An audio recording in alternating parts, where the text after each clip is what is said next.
যদি জীবিত থাকা অবস্থায় পিতা সন্তানদের মধ্যে সম্পদ বন্টন করতে চায়, তাহলে পরিত্যক্ত সম্পত্তির মতো বন্টন করলে হবে না। কারণ সম্পত্তি তো এখনো পরিত্যক্ত হয় নাই, পরিত্যক্ত হবে আপনার মৃত্যুর পরে।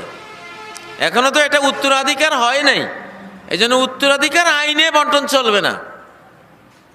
এটার বন্টন চলবে সহি হাদিস, সহি মুসলিমের হাদিস, নোমান ইবনে বাশিরের হাদিস, যে উনি ওনার এক ছেলেকে একটা গোলাম কৃতদাস উপহার দিলেন।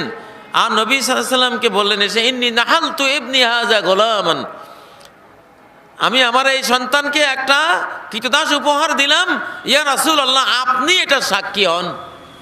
নবীজি বলেন, আকুল্লা ওয়ালাদিক নাহালতাহু গোলামান, তোমার সব সন্তানকে কি একটা করে কৃতদাস দিয়েছো এক সমান? ছেলেকেও মেয়েকেও সবাইকে এক সমান একটা করে কৃতদাস দিয়েছ, কোনো পার্থক্য না করে? উনি বলেন, না, সবাইকে তো এইভাবে দেই নেই। তখন নবীজি বলেন, ফালা তুশহিদনি আলা জাওর, আমাকে এই জুলুমের সাক্ষী বানাইও না।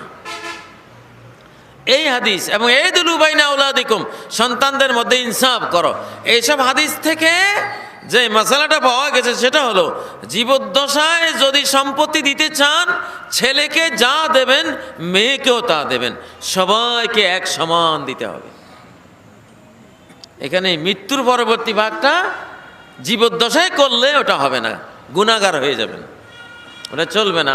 আমাদের দেশে অনেকেই ভুলটা করে, উনি বেঁচে আছেন, উনি ভাগ বটারা করে ওই মৃত্যু পরবর্তী পরিত্যাজ্য সম্পত্তি যে আইন, ওই আইন অনুসারে উনি বেঁচে থাকাকালীন ভাগ বটারা করেন। এটা ভুল, এটা গলত, আপনি গুনাহগার হবেন, এটা করা যাবে না।